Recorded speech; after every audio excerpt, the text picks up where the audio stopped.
Miss Reba McEntire, how are you doing? I'm doing great. Been a busy day, but I'm really grateful to get back into the swing of things of working.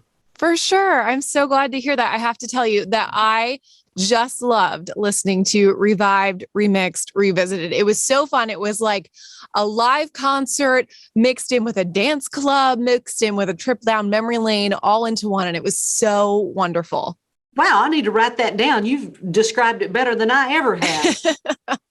That's amazing. Tell me, how did the idea to do this box set with these three specific themes come together?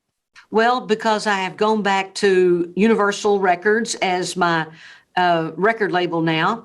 Universal had the idea of revisiting my catalog, and I thought, well, that's a good idea. She said, you haven't spent, the Cindy Maid was telling me this. She said, you haven't spent that much time on your catalog. And I said, well, because I always look forward. What's our next project? I'm not the person to look in the past. And she said, you got a lot of great songs, and you've got generations who haven't heard these songs and the stories behind them. So we went into Game Plan 101, and the Universal team, my team, all joined together and made it happen. And I couldn't be more proud of all the things they thought up and the ways to do it. Amazing. It's amazing. I was going to say, like, just all of these different songs. There are 30 different tracks, which are like the most iconic Reba songs to me. And I feel like the one that I noticed, though, that is only on all three of the albums is Fancy. Why is that? Well, Fancy is pretty much my signature song, even though I didn't have the first cut on it. Bobby Gentry, who wrote it, did. But I do find it's my signature song. It's the last song I perform at my concerts, so I save the best for last, in one way of putting it. The red dress, my red hair, everything about Fancy says Reba. So that was the one that we wanted to put on each album, the band playing it with me, doing a dance mix on it, and then Dave Cobb's version of it, more stripped down acoustic version. Now, I love the original version of Fancy, but I do have to say that the remix version is so much fun. It is fun, isn't it? It's amazing. I love that. And these songs, these are ones that you've lived with for a long time and you performed for many years knowing them one way. Was there any song that was hard for you to imagine being redone at any point? Well, the dance mixes were at first when they said, we're going to put I'm a Survivor into a dance mix. And I said, and how? That's really weird. But it turned out great. I was pleased with all of them. The difference in most of the songs with the Dave Cobb sessions are that they're more laid back and relaxed, which I totally enjoy. One thing that you do when you're on stage a lot, you start making the songs a little faster, keep everybody, because you're playing them for, gosh, Fancy, I recorded it in 90, and here we are in 2021 still performing it. So it's you kind of have to sometimes reinvent new ways, find new ways of playing it. And sometimes, unfortunately, it's faster. So with the Dave Cobb mix, it was slower and more in a groove than the way we recorded it before. So I think everything we did was to improve. In my way of hearing it, I thought it was all an improvement, kind of brought it up to speed, up to date. But the thing about these songs, they're timeless. They will be relevant 50 years from now because they're just great songs. And I can say that I didn't write them. I just recorded them. So I'm bragging on all the writers. You can say that. You can brag on everyone, including yourself. Did you have a favorite of the Revive Remix Revisited? Whoo. Well, because they were all my babies at the beginning, and thanks to radio and my fans taking it all to number one, except Fancy, that wasn't a number one record. I think Which is so crazy. Yeah, 7 or 8 on the charts. That's unbelievable. I guess Fancy's my favorite. It's always been my favorite. I'm going to Take That Mountain was great on the dance remix. I'm just thrilled with all of them, how they turned out. Consider Me Gone was one song on Dave Cobb's session of Revisited that I really enjoyed because it did slow it down and it pulled back a lot of the confrontation in that song. Mm-hmm. It was like more mellow. So I liked it better. I love that. And then with your legendary career and all of the accolades that you've ever had, I thought it was so cool that you still have a first on this album because this is the first time that you and Dolly have ever done a duet together. Why did it take this long? That's a good question. She's asked the same thing. I've asked the same thing. But everything happens for a reason and timing is everything. So it worked out perfectly well.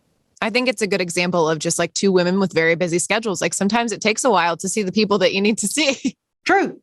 Very For true. sure. What was it like getting to record with her and then do the music video as well? Unfortunately, we didn't get to record together because of COVID, but we did get to be in the same venue to do the video, which was a blast. Anytime you get to spend time with Dolly is fun, entertaining. We visited about family and friends and COVID and what we're doing at home and how we're passing the time during COVID. Of course, she stayed busy as she could be, of course. And it was just good to get reacquainted with her and get to visit. Oh, I'm sure. And between the two of you, how many outfit changes do you have in the music video? Just one. We only have Just one. Yeah, that's so not on brand for Reba. That's true. We're doing a little paying homage to the original video that I did with Linda Davis, and that what I'm wearing, what Dolly's wearing, and it just turned out really good. And I think the fans will get a big kick out of looking at the video and saying, "Oh, she did that because." Oh, I love that so much. I can't wait to see it. And I have to tell you, I am living for the fact that your Instagram feed the last couple of weeks has been all about your Lifetime Christmas movie. And then, of course, the box set, Revived, Remixed, Revisited, and also Ted Lasso.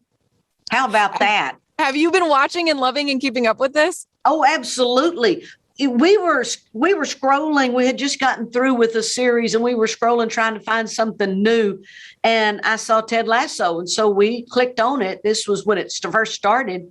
I think we got to watch 2 episodes and then wait for the next week. We usually love to binge watch, find something that's already out for 2 seasons at least. But fell in love with it. At first, I was like, I don't know what this is about. And the second episode is like, oh my gosh, I'm hooked. It has such heart.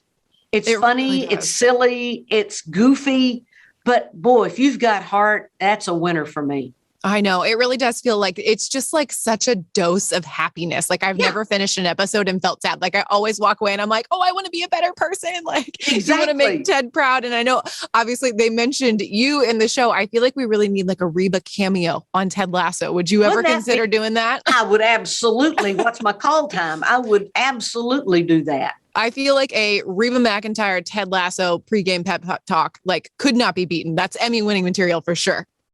Would I have to talk as fast as he does? I don't know how Jason Sudeikis takes all of those lines and says those as fast as he does. Can't you see him doing that fast in his accent? And they look at me like, what did he say? And I said, well, he said, I'll just tell you right now. See, you've got it scripted and ready to go. I also wanted to ask you before I let you go, you're getting ready to wrap up your Vegas residency this December with Kix and Ronnie. How are you feeling about that coming to an end? I'm very sad. We've had a great time. We started in 2015, and besides last year, played every year.